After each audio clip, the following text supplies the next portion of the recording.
I found my fated mate in bed with my sister on the night of our mating ceremony, his teeth still stained with the ceremonial wine meant to bind us forever.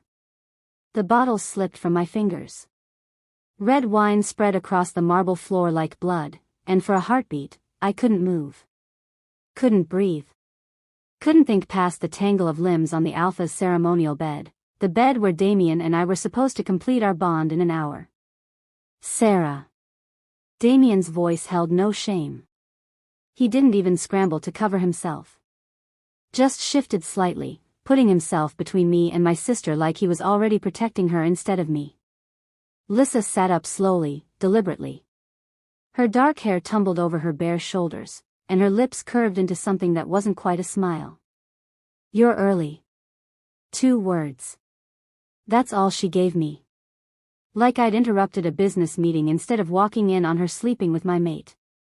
My wolf clawed inside me, howling. The sound built in my throat, but I choked it back. I wouldn't give them that satisfaction. "The guests are arriving," I said. My voice came out steady. I was proud of that. Everyone's waiting for the ceremony to begin. Damien stood, pulling on his pants with casual ease.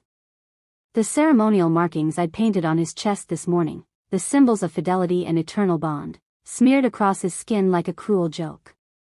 "There isn't going to be a ceremony." He said it simply, like he was commenting on the weather. "Not with you, anyway."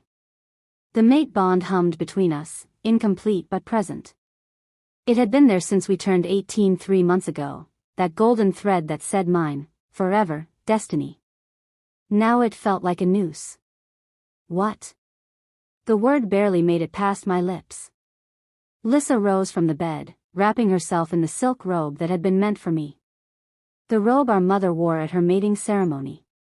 The robe every Blackwood female had worn for 200 years. "Don't be dramatic, Sarah," she said, crossing to the mirror to fix her hair. "You had to know this was coming." Had to know. I couldn't finish. My wolf surged forward, and I had to grip the doorframe to keep from shifting. "We're fated mates. The moon goddess chose us." Damien laughed. Actually laughed. The moon goddess chose poorly. The bond between us flickered. I felt it fray at the edges, and the pain dropped me to my knees. This wasn't how it worked. You couldn't just break a mate bond. Not without both parties agreeing. Not without.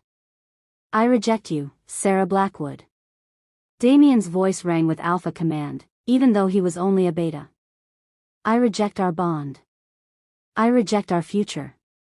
I reject everything you are and everything you were supposed to be to me."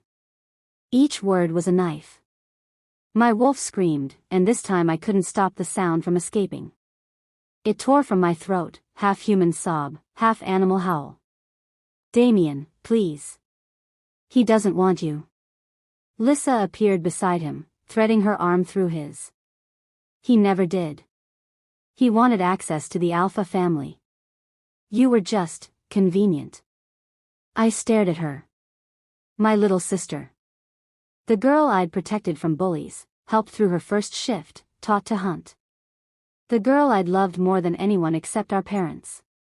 "Why?" I whispered. She tilted her head, studying me like I was a particularly slow child. "Because I'm better than you, Sarah. I always have been. Stronger. Smarter. More ambitious." She leaned into Damien. "And I can give him what you never could." "Which is?" "The alpha position." Damien's eyes glittered in the candlelight. "Your father is getting old. Weak. The pack needs new leadership. Lissa understands that. Together, we'll challenge him. Together, we'll rule Silverpine." My stomach turned. "That's treason." "That's progress," Lissa corrected. "Father's too cautious. Too bound by the old ways. Under our leadership, Silverpine won't just survive, we'll dominate. Every pack in the region will bow to us." "You're insane." I forced myself to stand, even though my legs shook. "Both of you." Father will never allow this. Father doesn't have to allow anything. Lissa's smile widened. By tomorrow, everyone will know you drove your mate away. That you were so unworthy, so insufficient, that your fated mate had to reject you. The shame will destroy your credibility. And when we challenge Father, the pack will be looking for someone to blame. She paused. That someone will be you. The pieces fell into place with sickening clarity. This wasn't passion. It wasn't even love. This was a calculated move to destroy me and position themselves for power. You planned this, I said. All of it. The whole courtship. 3 months of pretending to want you, Damien said. It wasn't easy. But necessary. 3 months. Every kiss had been a lie. Every whispered promise of forever. Every moment I'd thought we were building something real. The bond between us finally snapped. The pain was exquisite, like someone had reached into my chest and ripped out half my soul. I collapsed against the wall, gasping. Lissa watched with detached interest. You should go. Clean yourself up. We have a pack meeting to attend. Pack meeting? Father called it when you disappeared. He's worried. Her eyes gleamed. By the time we arrive and explain what happened, how you threw yourself at Damien, how desperate you were, how he had to reject you for everyone's sake, well. Let's just say your reputation won't survive the night. I couldn't speak. Couldn't think. The bond was gone, leaving a howling emptiness where it had been. My wolf retreated deep inside, wounded and betrayed. But through the pain, one thought crystallized: I had to get to my father first. Had to tell him the truth before Lissa poisoned his mind against me. I ran. Behind me, Lissa's laughter echoed through the halls. The pack house was ablaze with lights. I burst through the back entrance, taking the stairs 2 at a time toward my father's study. Guests filled the lower floors, dressed in ceremonial finery, waiting for a mating that would never happen. Their conversations died as I passed, their stares burning into my back. I looked down. My dress was torn, stained with wine. My carefully arranged hair had come loose. I looked exactly like what Lissa wanted them to think I was, a desperate, rejected female who'd caused her own humiliation. My father's study door was closed. I threw it open without knocking. He stood by the window, his broad shoulders tense. He didn't turn when I entered. Father, I need to tell you. I know what you need to tell me. His voice was cold. So cold. Damien already explained everything. The world tilted. What? He came to me an hour ago. Told me about your inappropriate behavior. How you threw yourself at him. How you wouldn't accept his gentle rejection. Finally, he turned. The disappointment in his eyes cut deeper than Damien's rejection. I defended you, Sarah. I told him he must be mistaken. That my daughter would never act so desperately. Father, that's not. And then Lissa confirmed his story. He moved toward me, each step deliberate. My own daughters. Both telling me the same thing. That you've become unstable. Obsessive. That you can't accept Damien's decision to choose Lissa instead. He didn't choose her. The words exploded from me. They planned this. They're going to challenge you, overthrow you. Enough. His alpha command slammed into me, forcing my wolf to submit.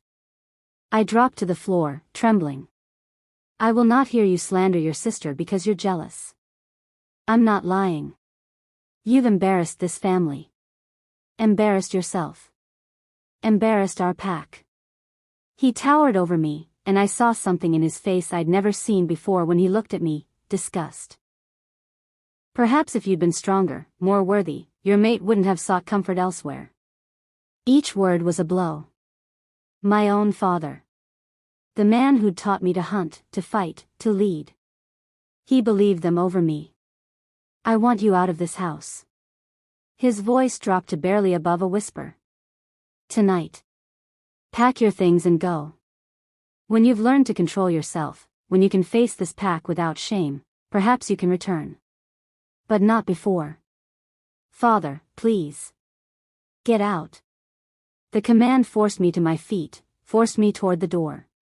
My body obeyed even as my mind screamed in protest. This was pack law, alpha law.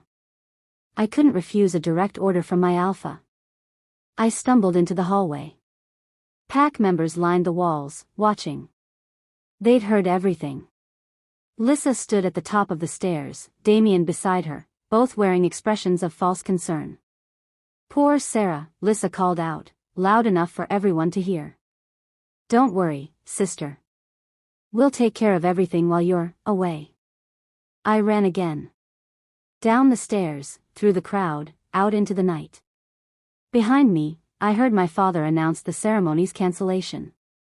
Heard Lissa's voice, sweet and sorrowful, explaining my breakdown to the assembled guests. The woods called to me. Dark and deep and forbidden. The sacred boundary lay a mile ahead, the line no pack member crossed without permission. Beyond it was rogue territory, where wolves who'd lost their packs went to die or disappear. I should stop. Should turn back. Should obey pack law. But pack law had betrayed me. My mate had betrayed me. My sister had betrayed me. My father had betrayed me. So I crossed the boundary. And I kept running. Wanting to see what would happen next, subscribe to this channel to get to listen to more of our upcoming exciting stories. Click on the subscribe button now. Thank you. Chapter 2. The forest swallowed me whole. Branches tore at my ceremonial dress, reducing the delicate silk to ribbons. My feet bled, leaving a trail any tracker could follow. I didn't care. Let them come. Let them drag me back. At least then my father would have to look me in the eye while he chose Lissa over me again. But no one followed. That hurt worse than everything else combined. I wasn't even worth pursuing. The mate bond's absence screamed through my body with every step. It felt like running with a missing limb, my wolf limping inside my soul where Damien's presence should have been. 3 months wasn't long enough for a complete bond, but it had been long enough to leave a mark. Long enough that tearing it away left me hollow. I didn't know how long I ran. Time lost meaning in the darkness between the trees. The moon watched my flight with cold indifference, full and heavy in the sky. A blood moon, the elders had called it. Perfect for a mating ceremony. Perfect for binding 2 souls together forever.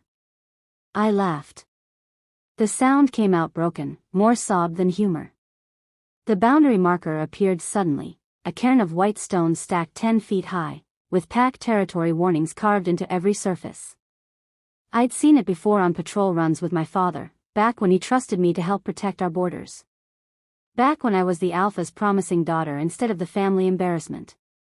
I should stop. Every instinct screamed at me to turn back. The Shadowlands beyond this point weren't just forbidden, they were deadly. Rogues populated the space between pack territories, wolves who'd been exiled or who'd fled their families. Some had committed crimes. Others had simply gone mad with isolation. None of them were safe. But safe was relative, wasn't it? I'd been safe in my pack, in my home, with my fated mate. And look where that had gotten me. I stepped across the boundary. The difference was immediate. The air grew colder, heavier, pressing against my skin like a physical weight. The forest sounds changed, fewer birds, no small animal rustles, just the whisper of wind through dead leaves. Even the moonlight seemed dimmer here, filtered through branches that twisted into grotesque shapes. My wolf stirred uneasily. Danger, she whispered. Death. Good, I thought back. I walked deeper into the Shadowlands, no longer running. What was the point? I had nowhere to go. No home. No pack. No future. Damien had rejected me, and with that rejection came the loss of everything I'd built my identity around. I wasn't Sarah Blackwood, the Alpha's daughter. I wasn't anyone's mate. I wasn't even welcome in my own family. I was nothing. The thought should have devastated me. Instead, it brought a strange sense of peace. Nothing meant no expectations. Nothing meant no one could betray me again. Nothing meant freedom, in a twisted sort of way.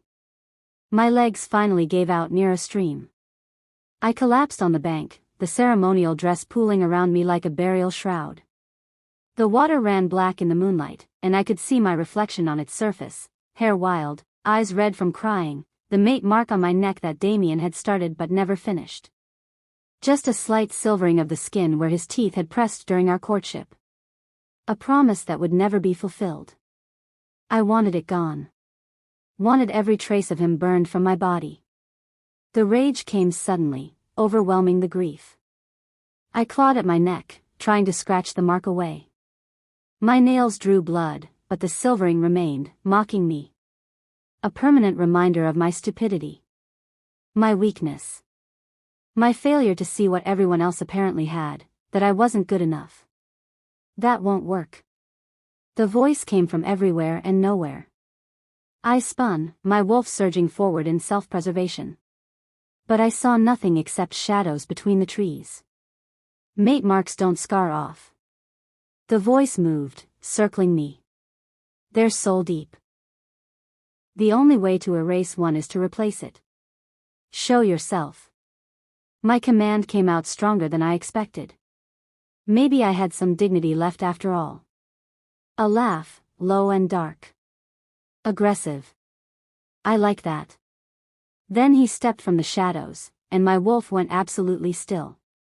He was massive, easily 6.5 feet tall, with shoulders that would make my father look slight in comparison.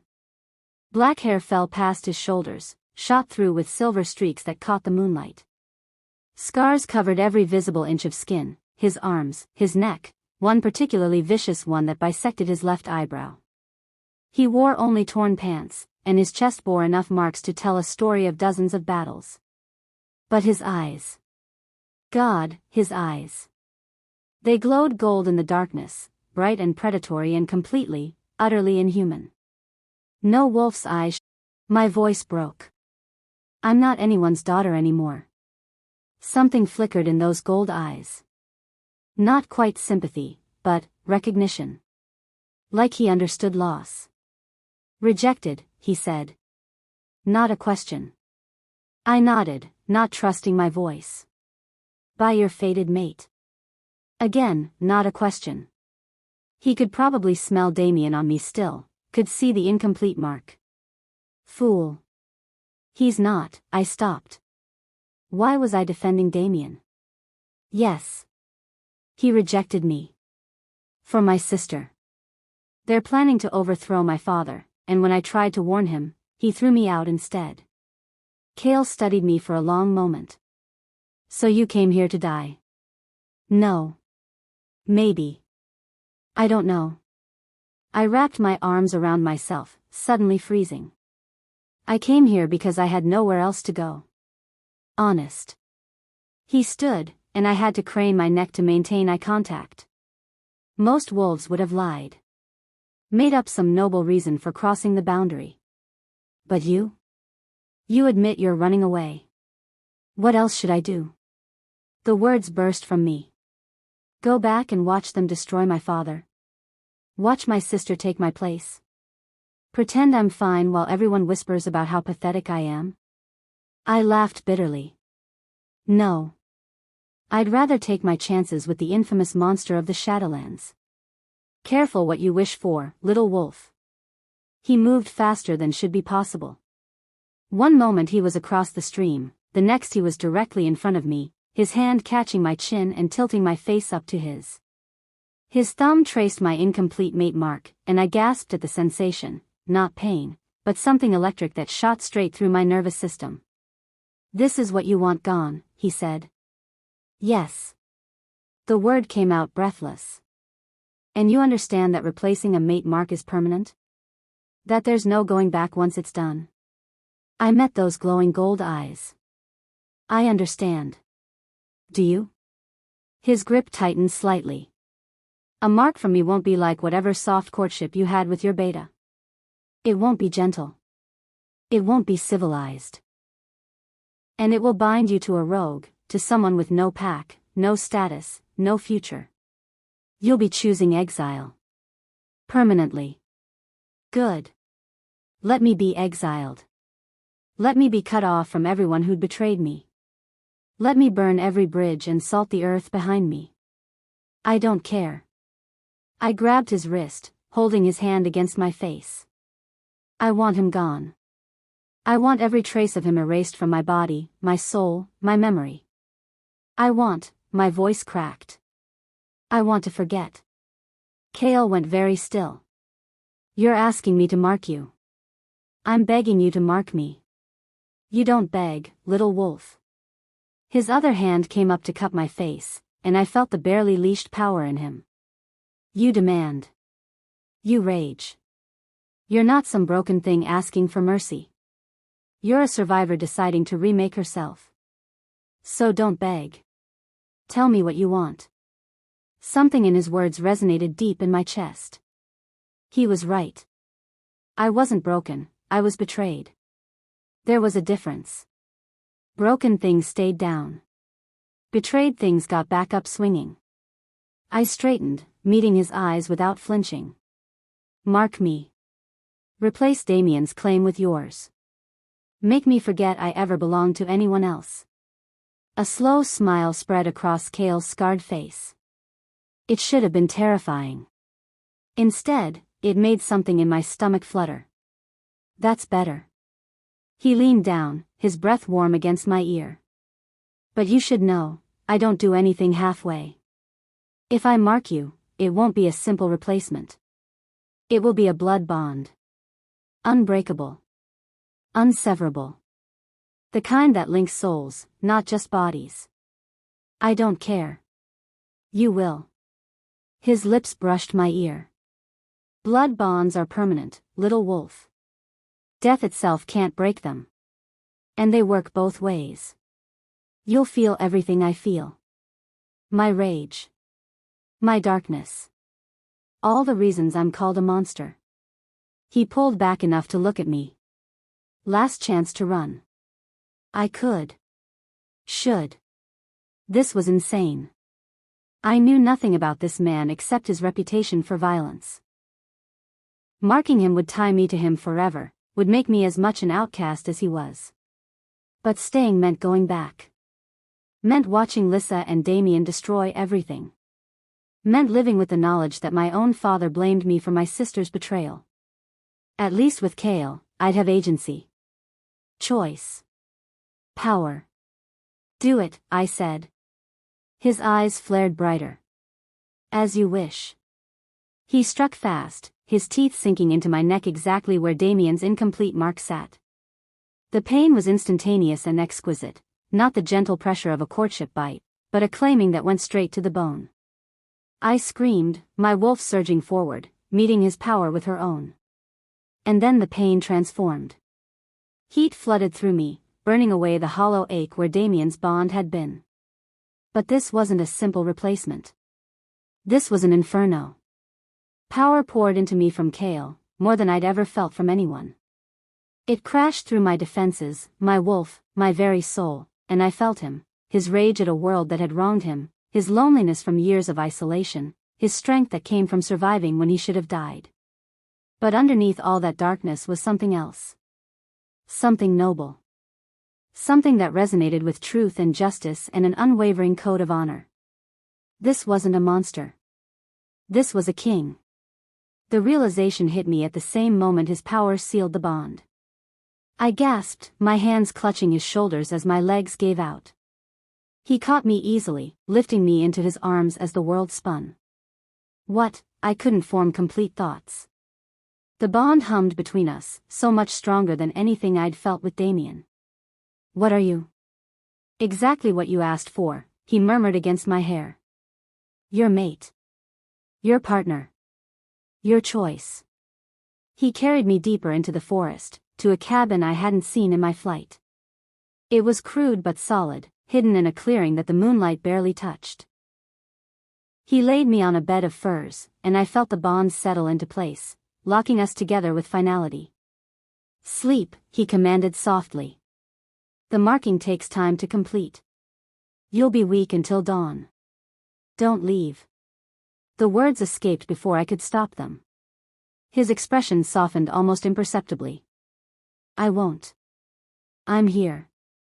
He settled beside me, his warmth seeping into my chilled body. The bond pulsed between us, and through it, I felt his determination. His protection.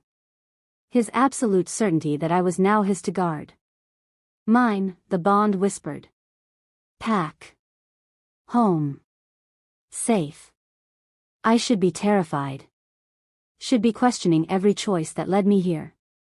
But exhaustion dragged me under, and the last thing I felt was Cale's hand stroking my hair as sleep claimed me. Dawn came too bright.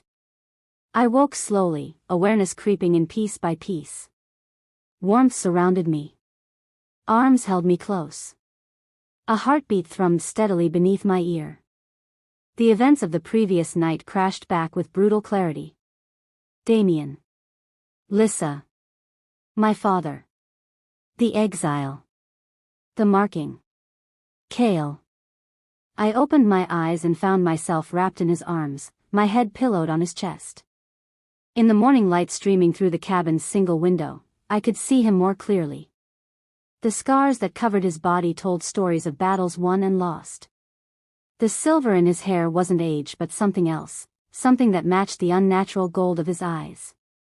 And there, barely visible beneath the heaviest scarring on his chest, something glowed with faint blue light. I shifted slightly, tracing the glow with one finger. The scars had been deliberately placed to hide it, but in the right light, the pattern was unmistakable. A royal seal. The Alpha King's mark. My hand froze. "No." Cale's eyes opened, instantly alert. "You're awake. I pushed away from him, stumbling off the bed. "You're the Alpha King." He sat up slowly, watching me with those unreadable gold eyes. "I was. 5 years ago. They said you were dead."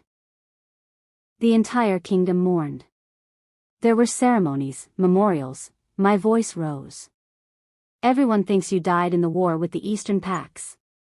Everyone thinks correctly." He stood, and I backed away. The man who was Alpha King. He did die. What came back was something else. "You let them think, your people, your kingdom." I couldn't wrap my mind around it. The Alpha King had been a legend, a warrior who'd united the fractured wolf packs into a single kingdom. He'd been noble, just, beloved. And he'd abandoned it all? I had no choice. His voice went hard. "I was betrayed, little wolf. By my own beta, my own inner circle. They tried to kill me, and when that failed, they made sure I couldn't return. These scars?" He gestured to his body. "Silver poisoning. Enough to kill 10 wolves. It should have killed me. Instead, it changed me.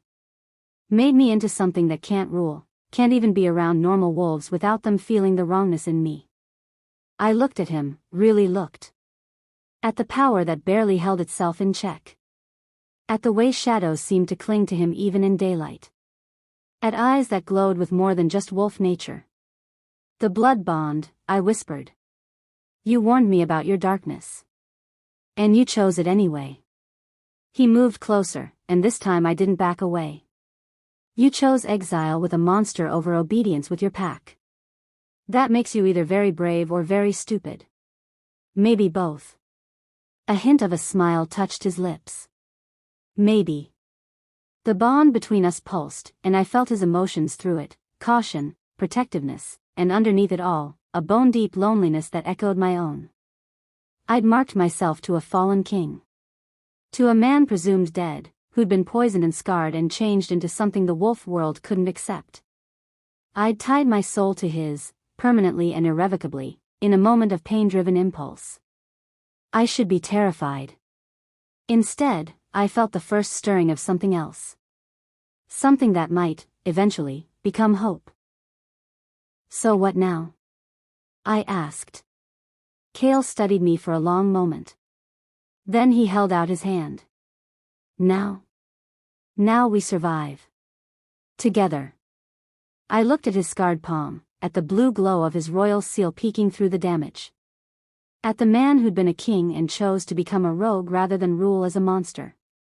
At my mate, not by the moon goddess's design, but by my own desperate choice. I took his hand. The blood bond flared bright between us, sealing our fate. For better or worse, I was no longer Sarah Blackwood of the Silverpine Pack. I was Sarah, mate to the Shadow King. And somehow, despite everything, that felt right. Wanting to see what would happen next, subscribe to this channel to get to listen to more of our upcoming exciting stories. Click on the subscribe button now. Thank you. Chapter 3. The cabin was smaller in daylight. Crude wooden walls, a single window with no glass, furs piled on a bed frame that had seen better days. This was where the Alpha King lived. Not in a palace with marble floors and crystal chandeliers, but in a rogue's hovel in the Shadowlands. I pulled my hand from Kale's and wrapped my arms around myself. The blood bond hummed between us, feeding me his emotions, wariness, determination, and something darker I couldn't quite name. Through the connection, I felt his power coiled tight, always ready, never at rest. You need to know everything, he said, moving to a trunk in the corner. Before you decide whether to stay or run. I'm not running. The words came out automatically, though I wasn't sure I meant them. I'd already run once. Look where that got me. You might change your mind. He pulled out a leather satchel, scarred and worn. 5 years ago, I was Alpha King Kale Stormcrown. I had a mate, Celeste Moonwhisper, the most powerful Luna Queen in 3 centuries. We ruled the Wolf Kingdom together, united the packs, brought peace after generations of territorial wars. His jaw tightened. We were building something that would last. Past tense. Everything past tense. What happened? Murder. The word fell like a stone. Someone poisoned Celeste at a summit with the regional alphas. Silver in her wine, masked by wolfsbane so she wouldn't taste it until it was too late. She died in my arms, screaming, while I was powerless to help her. I pressed my hand to my mouth. Silver poisoning was the worst death for a wolf, slow, agonizing, burning from the inside out. I'm sorry. Don't be. Not yet. He dumped the satchel's contents onto the crude table, papers, letters, sealed documents. I ordered an investigation. My beta, Marcus Ironjaw, led it. After 6 months, he reported it was an assassination by the Eastern Packs, remnants of the old war trying to destabilize the kingdom. So I led our armies east. We fought for 3 months. Slaughtered hundreds. His hands clenched. And then I discovered it was all a lie. Your beta was one of the conspirators. Along with 6 regional alphas who wanted the kingdom fractured again so they could rule their territories without oversight. They killed Celeste to weaken me. Then they sent me to war against innocent packs to cover their tracks. He met my eyes. The night I returned early from the Eastern campaign, I overheard them planning. They'd arranged a heroic death for me in the next battle. When I confronted them, they tried to finish the job themselves. He pulled off what passed for a shirt, revealing the full extent of the scarring on his torso. It was worse than I'd seen in the moonlight, silver burns layered over claw marks, over what looked like stab wounds. His entire body was a roadmap of violence. They pinned me down and poured liquid silver down my throat. Clawed my chest open and rubbed silver directly into the wounds. Left me to die in the old execution grounds where no one would find me until I was ash. He traced one particularly vicious scar. But I didn't die. Something in my bloodline, some ancient king's gift, kept me alive. Changed me instead of killing me. The glowing eyes. The shadows that clung to him. The power that felt different from any wolf I'd known. The silver poisoning should have killed you, I whispered. It did kill who I was. The Alpha King died in those execution grounds. What survived was something else. Something too damaged, too changed to rule. My eyes started glowing. I couldn't shift without pain. Regular wolves felt wrong around me, like their instincts screamed I was other. He pulled his shirt back on. So I let them think I was dead. I became a rogue. And I started hunting the conspirators. I sank onto the bed, my mind reeling. 5 years. You've been in the Shadowlands for 5 years. Not the whole time. I'd been traveling, gathering evidence, finding wolves who remained loyal to the true king. Building an army in the shadows. He pulled out one of the documents, a letter with an ornate seal I recognized. And discovering just how deep the conspiracy goes. The seal was Silverpine. My father's seal. No. I stood so fast the world tilted. My father wasn't involved in this. He couldn't have been. Sarah. He mourned when the Alpha King died. We held a week of ceremonies. He spoke at the memorial about loyalty and honor and my voice broke. You're wrong. Kale's expression held pity. I'm not. Your father was there that night.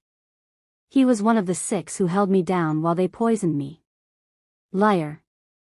I lunged at him without thinking, my wolf surging forward. My fist connected with his jaw, or would have, if he hadn't caught my wrist mid-swing. I know this hurts. He held me gently but firmly. I know what it's like to discover the people you trusted are monsters. But you need to hear this. I don't want to hear it. Tears streamed down my face. My father is a bastard who chose my sister over me, who threw me out for something I didn't do, but he wouldn't. Read it. Kale pressed the document into my free hand. It's a letter from your father to Marcus Ironjaw, dated 2 weeks before they tried to kill me. Read it and tell me I'm wrong. I didn't want to look. Wanted to crumple the paper and throw it back in his face. But the blood bond hummed with truth, and I couldn't ignore it. The letter was in my father's handwriting. I'd seen it 1,000 times on packed documents, birthday cards, notes of encouragement when I was learning to shift. Every loop and curve was familiar. Marcus. The Luna Queen suspects something. Celeste questioned me yesterday about the treasury discrepancies. She's too clever for her own good. We need to move up the timeline. If she tells Kale what she's discovered, everything falls apart. The summit is our best chance. Maximum confusion, easy to blame the Eastern Pax. Use the silver I sent you. Make it quick. The kingdom will be unstable without her, and Kale will be vulnerable in his grief. We can position ourselves as his advisors, guide him toward war, and finish this within the year. The future belongs to those willing to seize it. The old ways are dead. It's time for the regional powers to rise again. Blackwood. The paper fell from my numb fingers. He killed her. My voice sounded distant, like it belonged to someone else. My father helped murder the Luna Queen. And then he helped try to murder me. Kale picked up the letter. When that failed, he took his share of the treasury they'd embezzled and went back to ruling Silverpine like nothing happened. He's been consolidating power ever since, preparing for the day when the kingdom fractures completely and he can expand his territory. I couldn't breathe. Couldn't think. Everything I knew about my father crumbled like ash. The man who'd taught me honor was a murderer. The Alpha who preached loyalty had betrayed his king. The father who I'd loved had built his power on stolen gold and innocent blood. Why didn't you expose him? The words came out harsh. Why let him keep ruling? Keep him. Because I needed proof that would convince the other packs. Your father is beloved in his territory, respected by his peers. If I'd walked out of the Shadowlands and accused him without evidence, who would believe that a dead king against a living Alpha? Kale's jaw tightened. I needed ironclad proof. Letters, witnesses, financial records.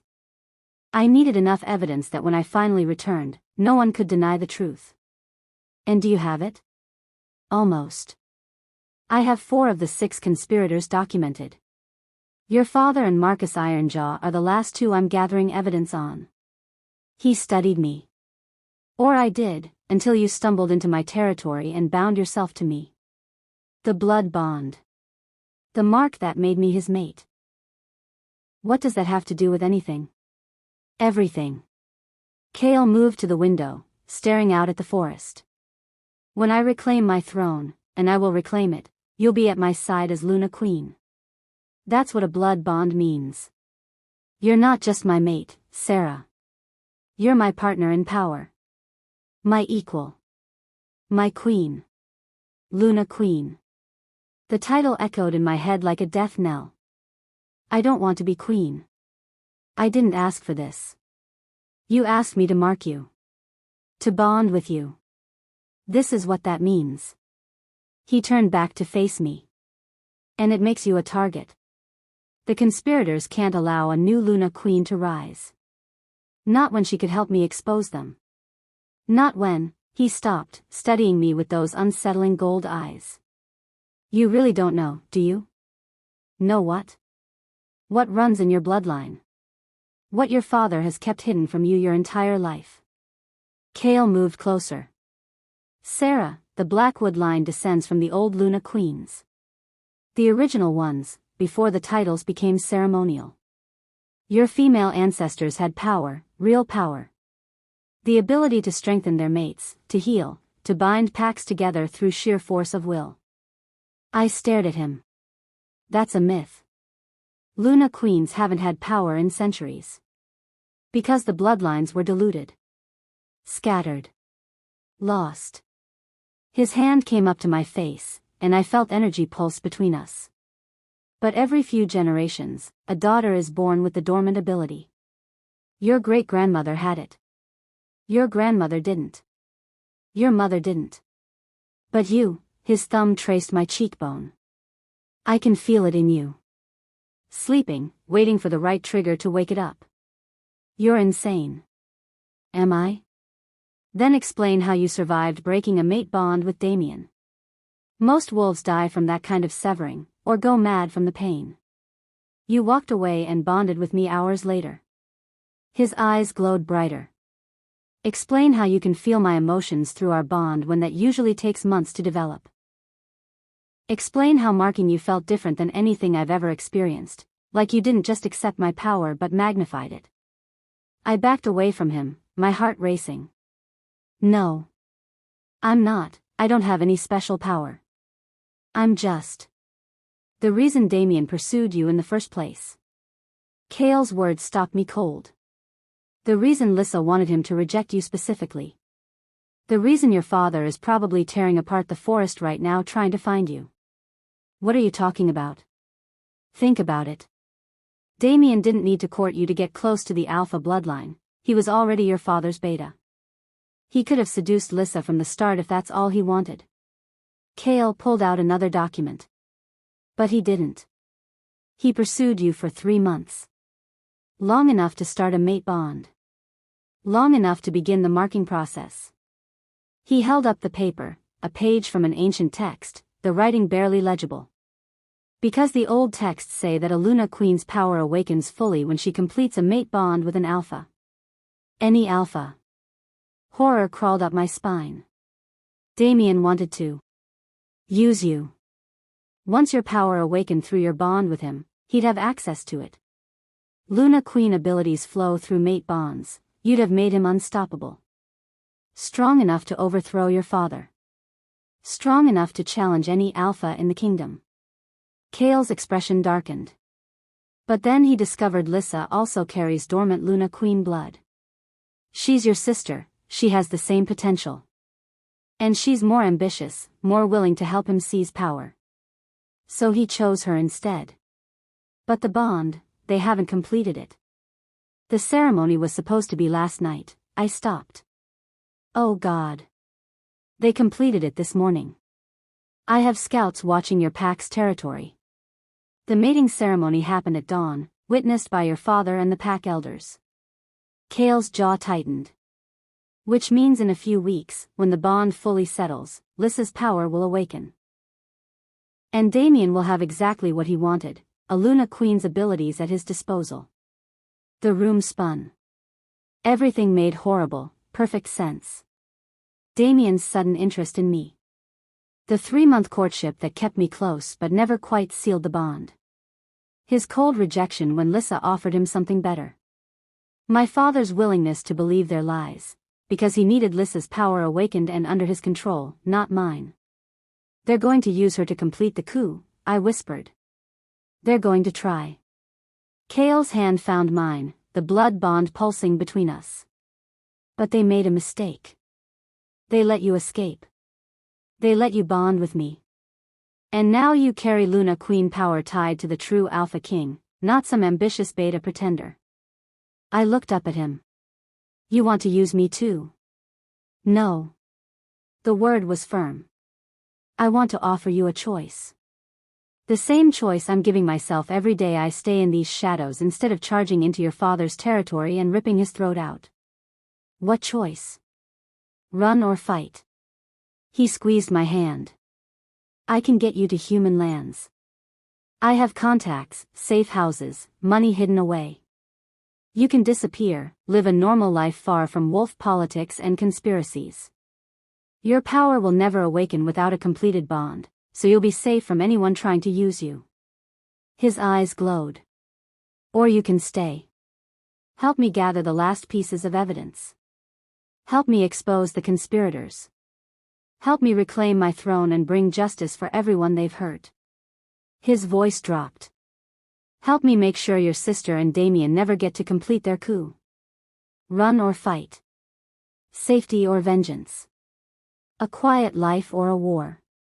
Through the bond, I felt Kael's emotions, his desire to protect me warring with his need for justice, his grief over Celeste mixing with something new and raw directed at me. He wanted me to choose safety. But he needed me to choose to fight. I thought about my father, who'd murdered a queen and tried to murder a king, who'd built his power on lies and blood. I thought about Lissa, who'd betrayed me without hesitation, who was being groomed as a weapon by men who saw her as a tool. I thought about Damien, who'd courted me for months just to awaken a power he could exploit. They'd all used me. Discarded me. Blamed me for their own sins. And now they were searching for me, not because they cared, but because I was valuable. Because my blood carried something they wanted to control. Rage built in my chest, hot and clean. I'm not running. I met Kael's glowing eyes. They took everything from me. My mate, my family, my home, my future. They threw me away like garbage. The blood bond flared between us. So I'm going to take everything from them. Their power, their plans, their precious coup. I'm going to help you burn their conspiracy to the ground. Something fierce and approving flashed across Kael's face. This won't be easy. Your father will hunt for you. Damien will want you back, or dead. And when your Luna Queen power awakens, every alpha in the kingdom will try to claim you or kill you. Let them try. You'll have to watch me destroy your father. Expose him as a traitor and murderer in front of the entire kingdom. You'll have to stand beside me when I execute him for his crimes. Kael's voice went soft. Can you do that? Can you choose justice over family? I thought about my father's face when he threw me out. The disgust in his eyes. The way he believed Lissa over me without hesitation. The letter in his handwriting ordering a queen's murder. He's not my family anymore. I squeezed Kael's hand. You are. The blood bond blazed bright, responding to my conviction. Kael pulled me closer, and I felt the full weight of his power wash over me, dark and dangerous and absolutely resolute. Then welcome to the war, Luna Queen. His lips quirked. Though you should know. I'm terrible at keeping people safe. I let my last mate die. I let my kingdom fall. I'm scarred and damaged and half mad from silver poisoning. You're bonding yourself to a broken king. Good. I pressed my hand to his chest, feeling the glow of the royal seal beneath his scars. I'm a broken Luna. We'll match. He laughed, a real laugh this time, surprised and genuine. You're either very brave or very stupid. You said that before. I'm still deciding which. Both. He leaned down, his forehead touching mine. Definitely both. Through the bond, I felt his grief for Celeste, still sharp, still raw, even after 5 years. But underneath it, something new stirred. Not love, not yet, but the potential for it. A connection born from shared betrayal and chosen alliance. We were two broken wolves bound together by pain and vengeance. It wasn't romantic. Wasn't gentle or sweet or anything like the fairy tales promised. But it was real. And right now, that was enough. So what happens now? I asked. Chaol pulled back, and his expression shifted to something calculating and dangerous. Now we finish what I started 5 years ago. We gather the last evidence. We contact my loyalists. We prepare for war. His eyes glowed. And we make sure that when I walk back into the capital and reclaim my throne, every conspirator falls. Including my father. Especially your father. He studied me. Are you sure, Sarah? Once we start this, there's no going back. You'll be choosing treason against your pack, patricide against your father, and eternal exile from everything you've known. I thought about it for exactly 1 heartbeat. I chose that the moment I crossed into the Shadowlands. I smiled, and it felt sharp. Now let's make sure everyone regrets making me choose it. Chaol's answering smile was equally vicious. That's my queen. Outside, the sun climbed higher, burning away the morning mist. Somewhere in Silverpine territory, my father was searching for his wayward daughter.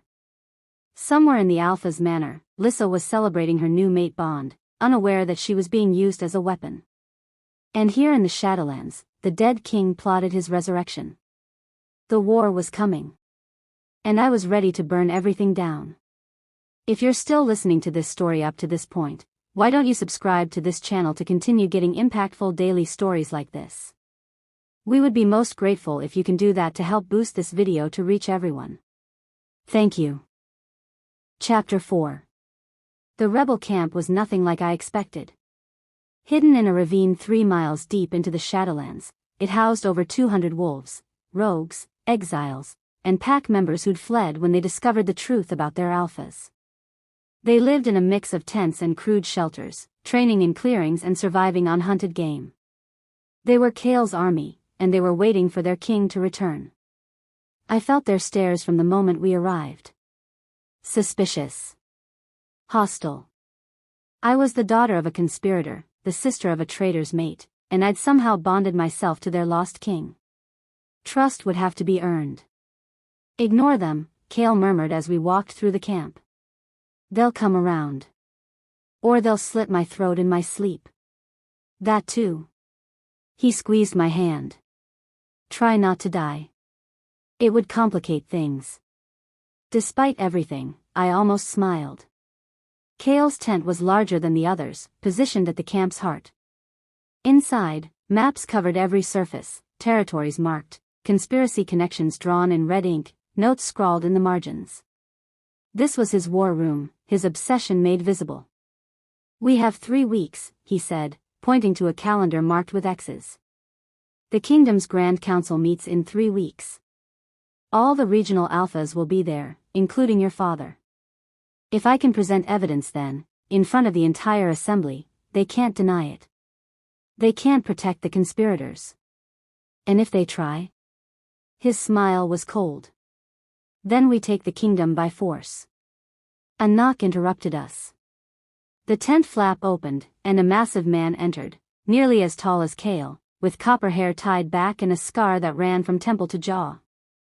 His eyes assessed me with open hostility. So this is the Blackwood bitch. Thorn. Chaol's voice held warning. Mind your tongue. Why? She's the daughter of the man who helped kill our queen. The sister of the woman spreading her legs for that beta piece of shit. And you've bonded with her? Thorn's laugh was harsh. Celeste is barely cold, and you've replaced her with enemy blood. The blood bond flared with Cale's rage, but before he could speak, I stepped forward. You're right, I said calmly. My father is a traitor. My sister is a fool. And I don't deserve Cale's trust. I met Thorn's hostile gaze. But I'm here anyway. So either accept it or challenge me. But stop wasting everyone's time with posturing. Silence fell. Then Thorn threw back his head and laughed, genuine this time. She's got spine. I'll give her that. He looked at Cale. Still think she's a liability, but at least she's not a coward. Noted. Cale moved to stand beside me. Thorn is my second in command and my oldest friend. He's been with me since the execution grounds. If something happens to me, he leads the rebellion. Nothing's going to happen to you, Thorn said flatly. We both know that's not guaranteed. Cale's hand found mine again. Sarah needs training. Her Luna Queen power is dormant but unstable. When it awakens. If it awakens, Thorn interrupted. When, Cale repeated firmly. When it awakens, she'll need to know how to control it. Otherwise she's as dangerous to us as she is to our enemies. Thorn studied me. Fine. Training starts at dawn. Don't expect me to go easy on you because you're fucking the king. He left before I could respond. He's delightful, I said dryly. He's loyal. That's worth more than charm. Cale pulled me closer.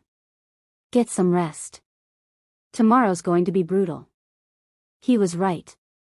Training with Thorn was less instruction and more survival. He came at me with everything he had, claws, teeth, raw strength, and expected me to keep up. I didn't. For 3 days, I collected bruises and bite marks, hit the ground more times than I could count, and went to bed so exhausted I couldn't move. But I got better. Faster. Stronger. And on the 4th day, something changed. We were sparring in the main clearing, surrounded by watching rebels. Thorn had just knocked me down for the dozenth time when frustration boiled over into rage. I surged to my feet, my wolf rising with me, and I felt something crack open inside my chest. Power. It exploded outward like a shockwave. Every wolf in the clearing froze, their bodies going rigid. Through the blood bond, I felt Cale's shock from across the camp. And I felt something else, threads connecting me to every wolf present, invisible lines of energy that hummed with potential. Stop, I commanded. Thorn's body obeyed before his mind could catch up. He stood frozen mid-attack, his eyes wide with disbelief. What the fuck? I said stop. My voice resonated with power I'd never felt before. Luna Queen power. The ability to command wolves regardless of pack bonds or hierarchy. Everyone. Don't move. 200 wolves froze like statues. The power thrummed through me, intoxicating and terrifying. I could feel their wolves, their obedience, their confusion. With a thought, I could make them do anything. Fight. Run. Kill each other.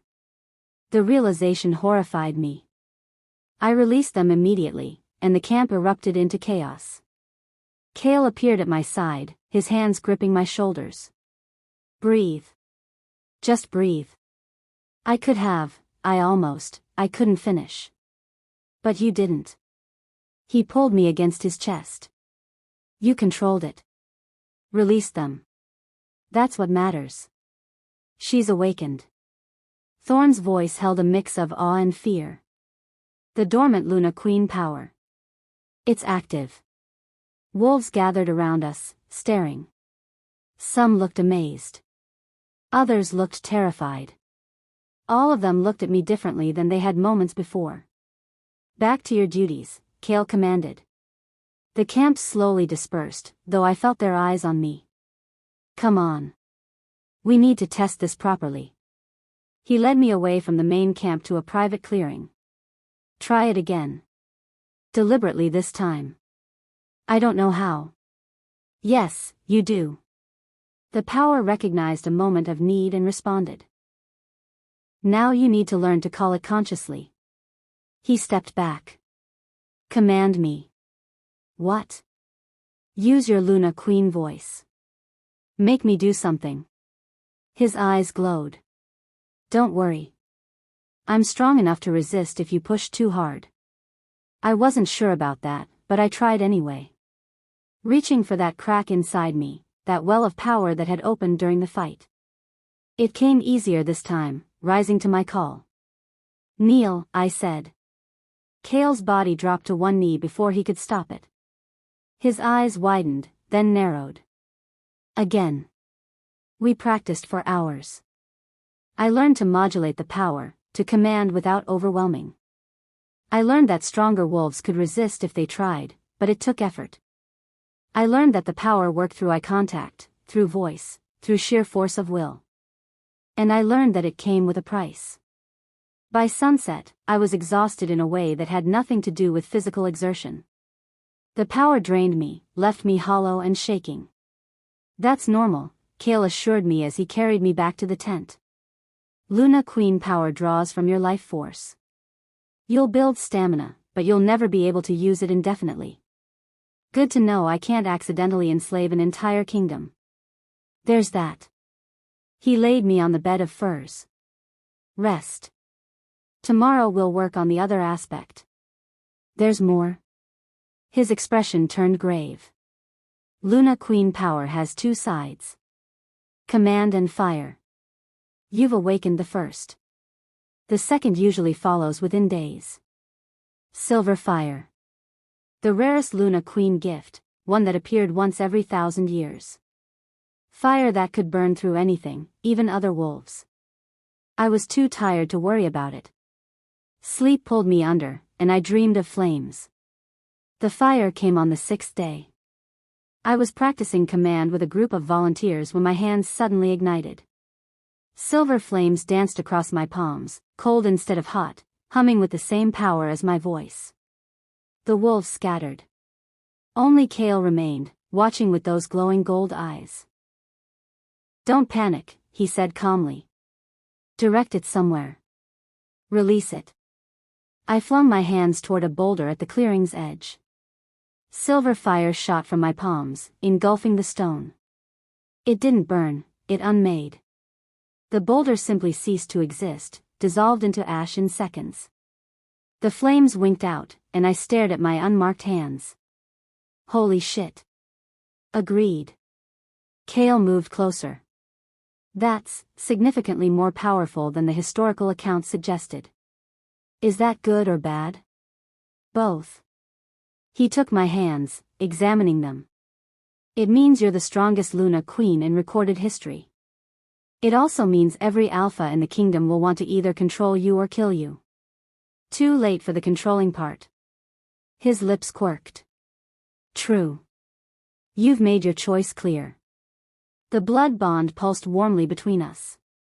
But others will try anyway. He was more right than he knew. Damien arrived under white flag 3 days later.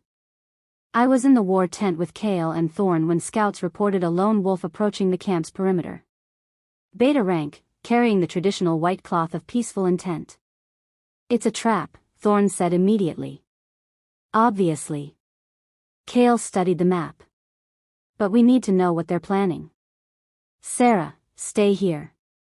Like hell. I stood. If it's Damien, I want to face him. Through the bond, I felt Kale's reluctance and jealousy mixed together. He didn't want me anywhere near my former mate. But he also understood the need for closure. Fine. But I'm coming with you.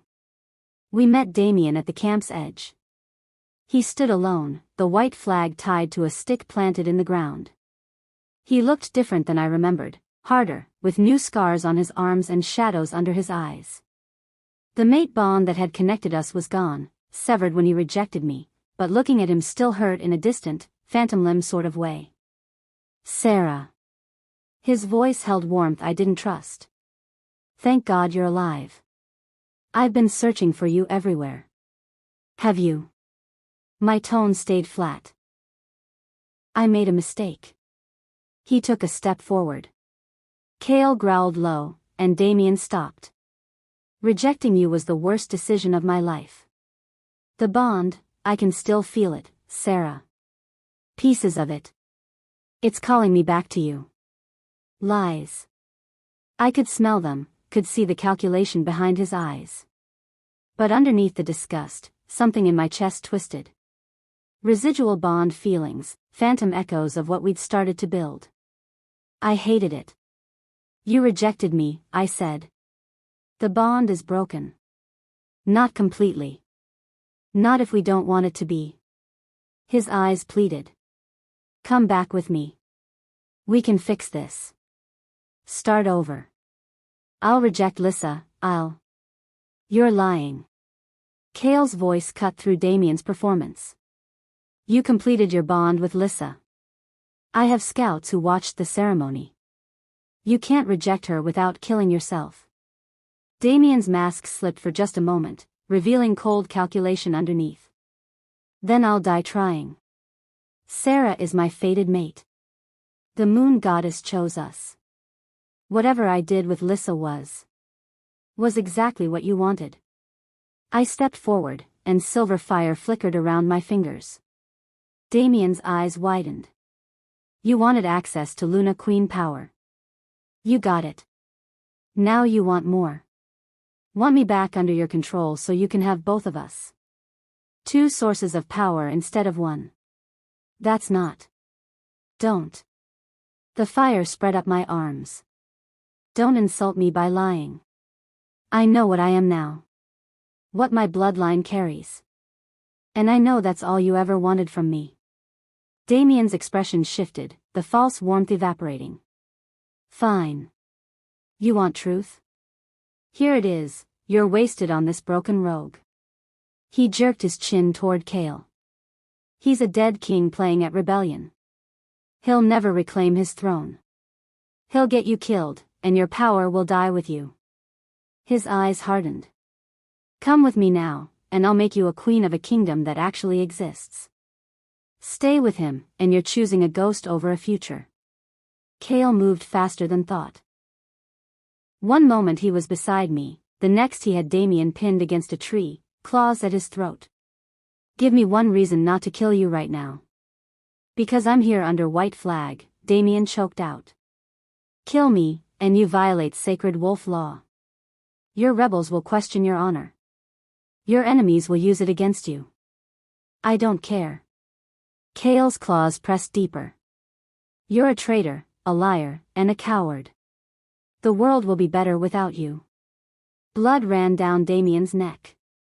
Through the bond, I felt Cale's rage, his jealousy, his overwhelming need to eliminate this threat to what was his. Cale. I touched his arm. Let me handle this. Sarah. Please. I met his glowing eyes. I need to do this myself. He held my gaze for a long moment, then released Damien with obvious reluctance. Make it count. I stepped forward until I was inches from Damien. This close, I could see the panic in his eyes, the realization that his plan had failed spectacularly. You're right about one thing, I said softly. There are still pieces of our bond left. Threads connecting us. Phantom feelings that won't die. I raised my silver fire-wreathed hands to his face. So I'm going to burn them out. Sarah, don't. I pressed my palms to his temples and released the fire. It poured through the remnants of our mate bond like acid through silk. Every lingering thread, every phantom emotion, every piece of connection between us, I burned it all away. Damien screamed, his wolf howling in agony as I unmade what we'd started to build. It hurt me too. Felt like tearing off my own skin. But I didn't stop until every trace of him was gone from my soul. When I finally released him, Damien collapsed, gasping. The mark on his neck where he'd begun to claim me was ash. The bond was truly, completely dead. If you come near me again, I said, my voice resonating with Luna Queen command, I will finish what I just started. I will burn you from the inside out until there's nothing left but ash and regret. Do you understand? Yes. The word came out broken. Good. Now run back to Lissa and tell her what happened. Tell her what I've become. Tell her, I smiled without humor. Tell her I'm coming for everything she stole from me. Damien fled. I stood watching until he disappeared into the forest. The phantom bond feelings were gone, leaving only clean emptiness. I'd chosen Kale. Completely. Irrevocably. The blood bond hummed with his satisfaction and pride. That, Thorn said from behind us, was the most terrifying thing I've ever seen. Good. I turned to face him. Do you trust me now? He studied me, then nodded slowly. You're either loyal or the best spy in history. I'm choosing to believe the former. Appreciate it. We walked back to camp together. I felt lighter than I had in days, free from the weight of lingering bond feelings. I'd faced my past and burned it away. Now I could focus on the future. I should have known it wouldn't be that easy. The attack came at midnight.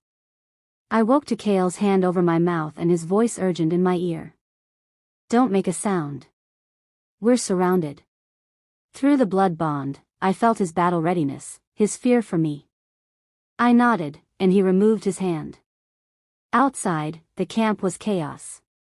Wolves in black attacked from all sides, trained assassins, moving in coordinated strikes. They weren't here to destroy the rebel camp. They were here for me. Luna Queen, one of them shouted. Surrender and we'll let the others live. Like hell, Kale snarled. He shifted partially, claws extending. Stay behind me. I called the silver fire to my hands and prepared to fight. We made it 3 steps before something slammed into me from behind, a dart, tipped with something that made my Luna Queen power sputter and die. Wolfsbane. The only thing that could suppress my abilities. I hit the ground hard. Above me, Kale roared, tearing through assassins with desperate fury. But there were too many, and they were targeting him too, keeping him away from me. Kale. I tried to crawl toward him, but my body wouldn't obey. The wolfsbane spread through my system like poison. A figure stepped into my fading vision. Female, tall, with silver blonde hair and eyes I recognized from childhood photographs. Hello, daughter. My mother. Dead for 10 years. Standing over me with a smile that held no warmth. Mother? The word came out slurred. Surprise. She crouched down, studying me like I was an interesting specimen. Did you really think I died in that fire? Please. I was recruited by the conspiracy years ago. Everything since has been theater. She gestured to the assassins. Now come along. Lissa is waiting to see her sister. And we have such plans for your power. I tried to call the fire, tried to fight, but the wolfsbane held me paralyzed. Strong hands lifted me, carrying me away from the battle. The last thing I saw before darkness claimed me was Kale, surrounded by enemies, his face twisted with anguish as he watched them take me. Then nothing. I woke in a cell. Stone walls, silver bars, no windows. My hands were chained with silver-lined cuffs that burned against my skin and kept my power suppressed. Every muscle ached from the wolfsbane's effects. Finally awake. Lissa's voice came from beyond the bars. We were beginning to worry you'd sleep through the fun part. I raised my head. My sister stood there, looking radiant in a dress I recognized as our mother's. Behind her, Damien loomed with fresh bandages around his neck. And beside them, our mother smiled. Welcome home, Sarah, she said. Let's discuss your future. Through the blood bond, I felt Kale's rage and desperation. He was searching for me. But he was too far away, and the silver dampened our connection. I was alone. Again. If you're still listening to this story up to this point, why don't you subscribe to this channel to continue getting impactful daily stories like this? We would be most grateful if you can do that to help boost this video to reach everyone. Thank you. Chapter 5. The silver burned. I'd been awake for hours, testing the chains, searching for weaknesses. There were none. The cuffs had been designed specifically for wolves with power, lined with enough silver to suppress abilities while keeping the wearer alive enough to suffer. The question was which daughter would inherit it. Understanding dawned, cold and sickening. You wanted to make sure it was Lissa. Of course. Lissa is ambitious. Controllable.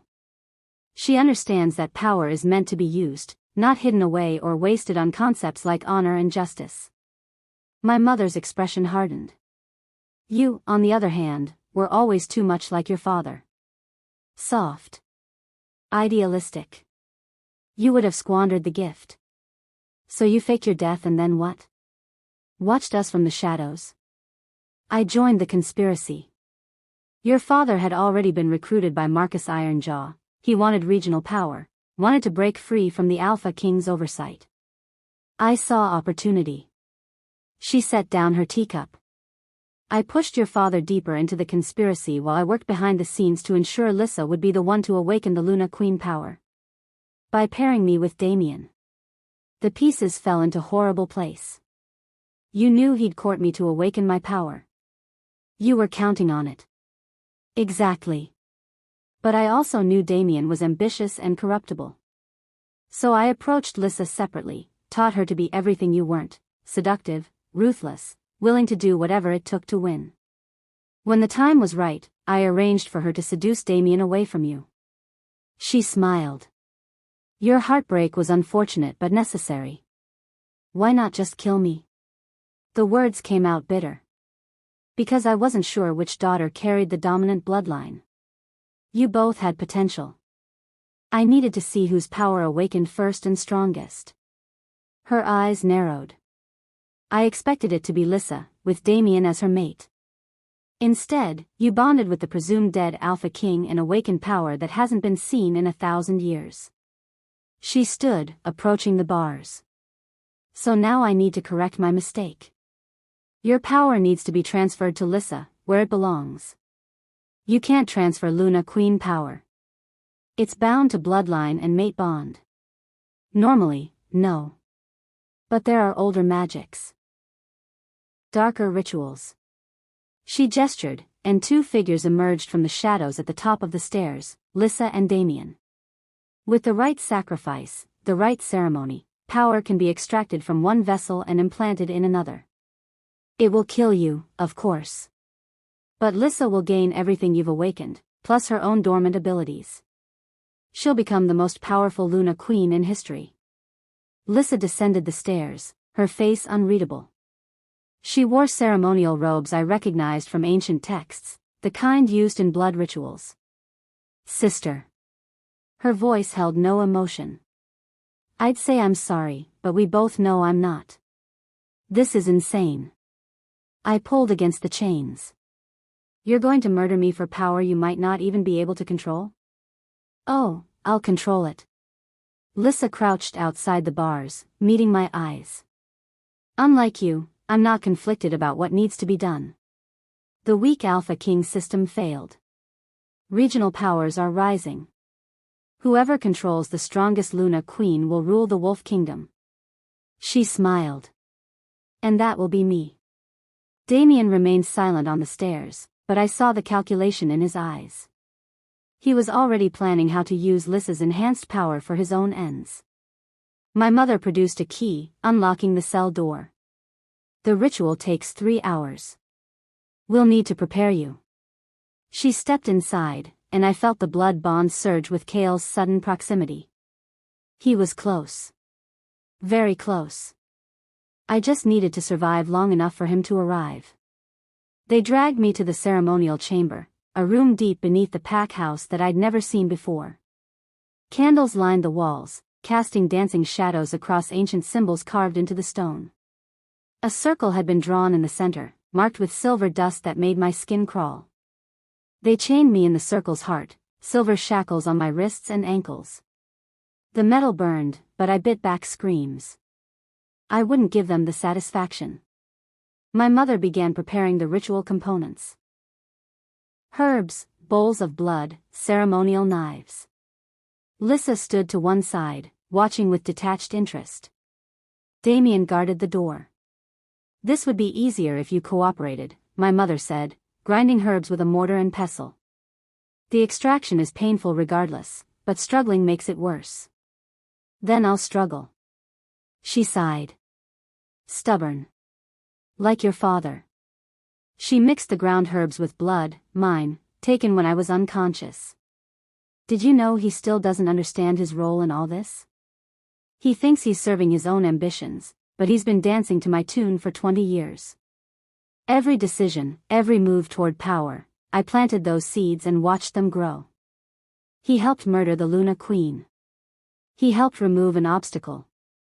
Celeste was too powerful, too beloved. She had to die for the conspiracy to work. My mother stirred the mixture. Your father carried that guilt, but he never suspected I was the one who suggested the plan to Marcus in the first place. The revelation hit like a blow. My mother wasn't just part of the conspiracy, she was its architect. Why? My voice cracked. Why go to such lengths? Because I was tired of being invisible. The words came out sharp. Do you know what it's like to be mated to an alpha but have no real power? To be a decorative piece, a womb for heirs, a smile at diplomatic functions? I had ambition, intelligence, strategic brilliance, and none of it mattered because I was just the alpha's wife. Her eyes blazed. So I decided to remake the world. To put real power in female hands, where it belongs. Through Lissa, I would rule. The Luna Queen and her mother, shaping the kingdom as we saw fit. She approached with the bowl of blood mixture, and I smelled something else in it. Something that made my wolf recoil in horror. Darkness. Ancient and hungry. What is that? Insurance. She dipped her fingers in the mixture and began painting symbols on my face. The substance burned worse than silver, and I felt it suppressing not just my Luna Queen power but my wolf itself. An old magic. One that predates wolf packs and kingdoms. One that ensures the ritual succeeds. The blood bond screamed warning. Through it, I felt Kale's alarm. He sensed the dark magic, knew I was in immediate danger. He was coming. But would he arrive in time? Lissa entered the circle, taking her place across from me. I'll try to make this quick, she said. For old time's sake. Lissa, don't do this. I met her eyes, searching for any trace of the sister I'd loved. This power isn't natural. Can't you feel it? The darkness in that mixture? Mother's using magic that shouldn't exist. I don't care. But something flickered in her expression. Doubt. You should. Whatever Mother's planning, it's bigger than just stealing my power. That ritual mixture, it's not just herbs and blood. It's something older. Something wrong. My mother laughed. How perceptive. Yes, I've made certain arrangements. Reached out to forces that most wolves have forgotten exist. They've been quite helpful. What forces? You'll see soon enough. She completed the symbols on my face and stepped back. Begin. Lissa raised her hands, and I felt her Luna Queen power, weaker than mine but present, reach toward me. The ritual circle activated, silver dust glowing with unnatural light. Pain exploded through my body as my mother began chanting in a language I didn't recognize. The extraction had begun. I screamed. Couldn't help it. The ritual was ripping my power out by the roots, tearing pieces of my soul away. Through the blood bond, I felt Kale's answering roar of anguish. He was close. So close. But not close enough. My Luna Queen abilities began flowing toward Lissa. I saw silver fire ignite around her hands, saw her eyes glow with command power. She gasped, overwhelmed by the influx. More, my mother commanded. Take it all. The pain intensified. I felt myself dying, my wolf howling as she was unmade. Through dimming vision, I saw Lissa's face contort, not with triumph, but with horror. Mother, something's wrong. This power, it's not just hers. There's something else. Keep going. But Lissa was right. As my power flowed into her, so did something else. The darkness from the ritual mixture, flowing backward through the connection. I saw it enter Lissa, saw her body go rigid as something ancient and hungry latched onto her newly awakened abilities. Mother. Lissa's voice came out strangled. What did you do? My mother's smile was terrible. I made a bargain. Power for access. The Mother of Shadows wanted a vessel. You're it. The Mother of Shadows. An entity from old legends, from before wolves organized into packs. A creature of pure darkness that fed on power and souls. She'd been sealed away millennia ago, banished by the first Luna Queens. And my mother had invited her back. You're insane, I gasped. I'm pragmatic. She watched as darkness spread through Lissa's eyes. The Mother of Shadows promised me eternal life and power beyond imagining in exchange for a Luna Queen vessel. I fully intended it to be you. You're stronger, more suitable. But Lissa will have to do. Lissa collapsed, convulsing. The darkness poured into her, and I heard something laugh, a sound that came from everywhere and nowhere, ancient and utterly malevolent. Finally, a voice said through Lissa's mouth. Freedom. Flesh. Power. The ritual circle exploded. I was thrown backward, chains shattering. The door burst open, and Kale charged through with Thorn and a dozen rebels behind him. He took in the scene, Lissa possessed and radiating dark energy, my mother standing calmly amid chaos, Damien backing away in horror, and me crumpled on the floor. Sarah. He was at my side instantly, his hands gentle despite his urgency. Stay with me. Kale. I gripped his arm. The Mother of Shadows. She's inside Lissa. My mother summoned her. His eyes widened in horror. That's impossible. She was sealed. Not anymore. Lissa, or the thing wearing her skin, stood. Her eyes were pure black, and shadows writhed around her body like living things. The Alpha King. How delicious. I've waited 1,000 years to feast on royal blood again. She moved faster than possible, attacking Kale with claws wreathed in shadow. He barely blocked, his own power flaring to meet hers. They collided in an explosion of light and darkness. The rebels charged. My mother drew a blade, engaging Thorn with surprising skill. Damien stood frozen, watching his mate turn monster with dawning horror. I forced myself to stand. My power was depleted, torn away by the ritual, but I wasn't helpless. The blood bond pulsed with Kale's determination, feeding me strength. Sarah. Thorn threw me a silver blade as he dueled my mother. End this. I caught it, the silver burning my palm. Through the chaos, I saw Damien finally move, not to help, but to flee. He turned toward the door, choosing self-preservation over everything else. Not this time. I called what remained of my silver fire, a mere flicker compared to before, and sent it straight for him. It caught him mid-stride, engulfing his legs. He screamed, falling. You don't get to run, I snarled. Not after everything. I advanced on him, blade raised. He looked up at me, and for the first time, I saw real fear in his eyes. Sarah, please. You used me. Betrayed me. Tried to steal my power. Silver fire spread up his body, and he shrieked. You don't deserve mercy. I was following orders. Your mother, she promised.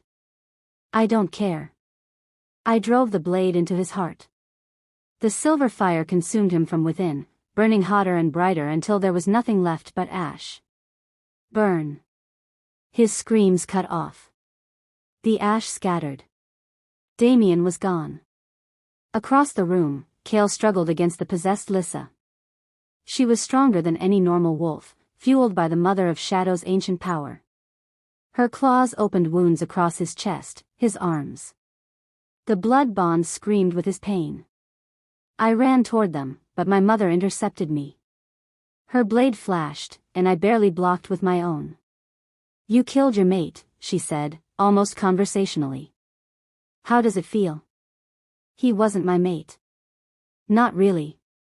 I pushed back, forcing her to retreat. "And you're not my mother." "Not anymore." We fought viciously, blade against blade.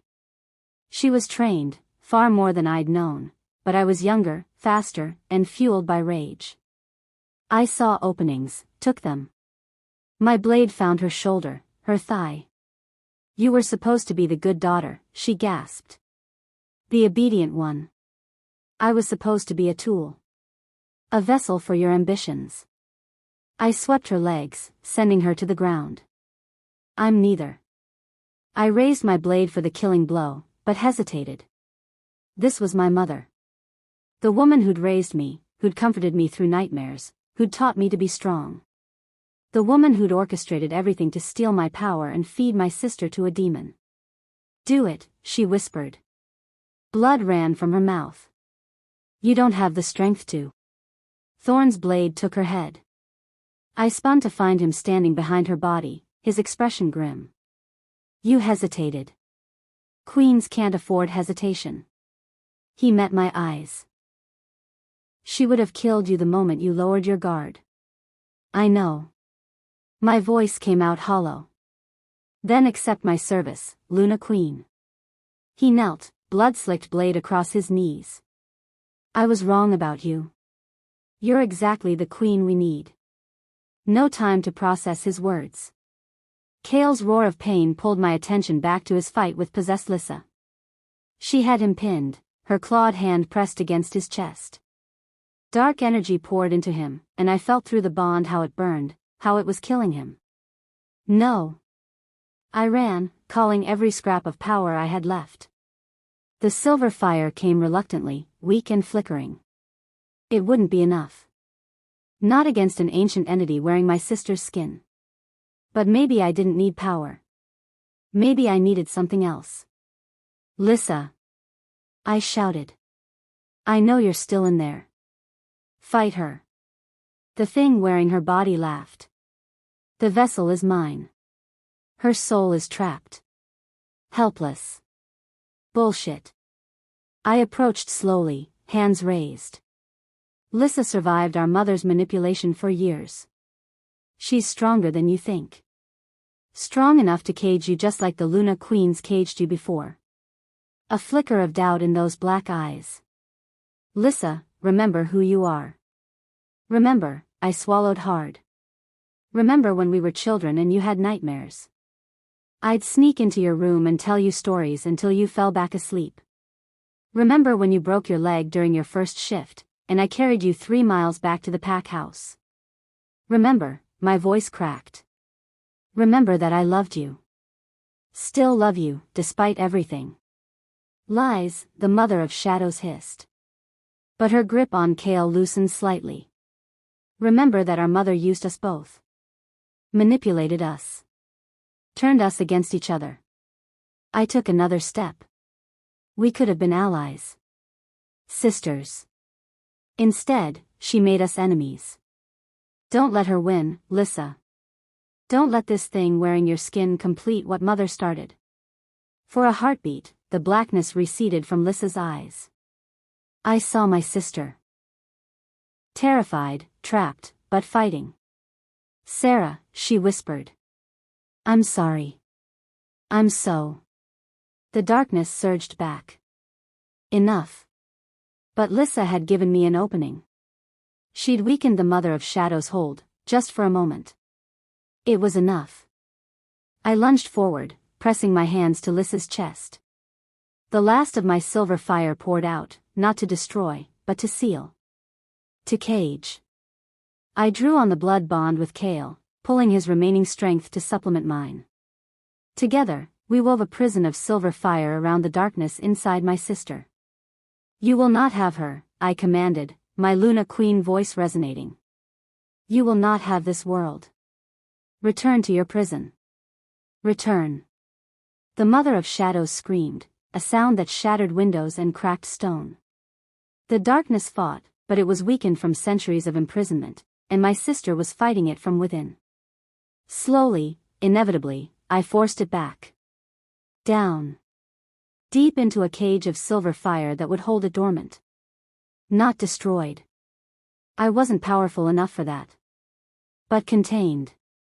Sleeping. Trapped once more inside my sister's soul.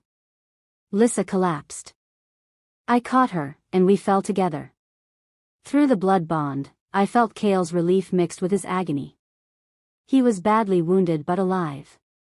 Is it over? Thorn's voice. No. I looked at my unconscious sister. The Mother of Shadows is caged, but not gone. And she's bound to Lissa now. If my sister dies, the entity goes free. I met Thorn's eyes. We have to keep her alive. Forever. That's. I know. I carefully lowered Lissa to the ground and moved to Cale. His wounds were severe, blood pooling beneath him. But first we need to save him. I had almost nothing left. The ritual had drained me, the fight had exhausted me, and sealing the Mother of Shadows had taken the last scraps of my power. But Cale was dying, and I wouldn't, let him go. I placed my hands over his worst wound and reached deep. Past the power, past the Luna Queen abilities, to something more fundamental. The mate bond itself. The connection that tied our souls together. If he died, I died. That's what a blood bond meant. So I refused to let either of us go. Energy flowed between us, raw and unfiltered. I felt his pain become mine, his wounds echo in my body. But I also felt his strength, his absolute refusal to surrender. We were two halves of a whole, and together we were stronger than the sum of our parts. His wounds began to close. Slowly. Painfully. But they closed. Cale's eyes opened, glowing gold. Sarah. Don't talk. Save your strength. Stubborn woman. You knew that when you marked me. He laughed, then winced. True. Footsteps thundered above us. Cale's rebels had stormed the pack house, and now they poured into the chamber. They found their king on the floor, wounded but alive. Their new queen kneeling beside him, power spent but defiant. The body of a traitor. The possessed vessel of an ancient evil. And the truth, finally, exposed. The coronation happened 3 weeks later. Cale had gathered the Grand Council, had presented his evidence, had revealed himself as the presumed dead Alpha King. Some Alphas protested. Those were arrested, Marcus Ironjaw and 3 others, all conspirators caught by documentation and testimony. My father had already fled. We'd found Silverpine's manor empty, the Alpha gone into hiding. He remained at large, but his power base was destroyed. He was just a rogue now, running from justice. The remaining Alphas, those who'd stayed loyal or neutral, bent knee to their returned king. Cale stood before them, scarred and changed but undeniably powerful, and they recognized true authority when they saw it. And at his side, I stood as Luna Queen. The coronation ceremony was traditional, ancient words, ceremonial markings, the crown of silver and moonstone placed on Cale's head. When it came time to crown me, he insisted on doing it himself. His hands were gentle as he settled the Luna's circlet on my brow. Queen of ash and moonlight, he murmured. My mate. My partner. My salvation. Dramatic, I whispered back. You love it. I did. The crowd roared approval. Thorn stood to Cale's right as first shield, his earlier distrust transformed into absolute loyalty. The rebels who'd followed Cale through 5 years of Shadow War now stood as the new King's Guard, honored for their service. And in a guarded tower room, Lissa remained in an enchanted sleep. We'd found ancient texts that described how to keep the Mother of Shadows contained, constant vigilance, regular reinforcement of the silver fire cage, and absolute isolation. My sister would never wake. Would never live a real life. But she would live, and the entity inside her would remain trapped. It was the best we could do. As the ceremony concluded and the celebration began, I felt the weight of the crown, literal and metaphorical. I was Luna Queen now. Responsible for a kingdom, for wolves across a dozen territories, for maintaining the peace Kale and I had fought to reclaim. It should have been terrifying. Instead, it felt right. Regrets?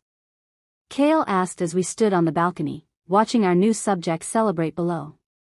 None. I leaned into him. You? Only that it took 5 years and a conspiracy to find you. We found each other at exactly the right time. I turned to face him. If we'd met before Damien, before the betrayals, before I learned who I really was, I wouldn't have been ready for this. For you. For any of it. Wise words from my wise queen. Don't let it go to your head. He kissed me, deep and claiming, and the blood bonds sang with rightness. This was where we were meant to be. Together, ruling, fighting, surviving. The celebration continued late into the night. I danced with Kale, with Thorn, with rebels who'd become friends. I accepted congratulations from alphas who doubted me and proved them wrong. I wore my crown and my power with equal comfort. And I tried not to think about my mother's final words, spoken as she died. You haven't won.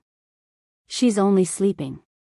And when she wakes, all of this, your kingdom, your power, your precious mate, will burn. Empty threats from a dying traitor. That's what I told myself. The message appeared 3 days after the coronation. Kale and I were in the war room, reviewing territorial agreements, when Thorn burst in. His face was ashen. You need to see this. We followed him to Lissa's tower. The guards stood frozen at their posts, eyes wide with shock. Inside, my sister remained in her enchanted sleep, unchanged. But on the wall, written in blood that glowed faintly with dark energy, were words that made my blood run cold. The Mother of Shadows remembers her daughter. We're coming for what's ours. Below the message, a symbol, ancient, predating wolf packs, radiating malevolence. Kale's hand found mine. Through the bond, I felt his determination mixed with dread. It's not over, I whispered. No. He studied the message. It's just beginning. Outside, thunder rumbled despite the clear sky. The wind picked up, carrying whispers of something old and hungry stirring in the darkness. The Mother of Shadows was caged, but her followers remained. And they were coming. I looked at my sleeping sister, at the blood on the wall, at my mate's grim expression. We'd won the war for the kingdom. But a darker battle was just beginning. And this time, the enemy wouldn't be conspirators and traitors. It would be something far worse. Something that shouldn't exist. Something that wanted me. I tightened my grip on Kale's hand and straightened my crown. Let them come. I was Sarah Stormcrown, Luna Queen of the Wolf Kingdom. And I'd burn them all to ash before I let them take what was mine. The war for my kingdom was over. The war for my soul had just begun. Thank you for watching this video. Subscribe, like and share this video to continue listening to this type of story daily and also, to appreciate this community too. I would like to hear your wonderful opinion about this story. Please comment below.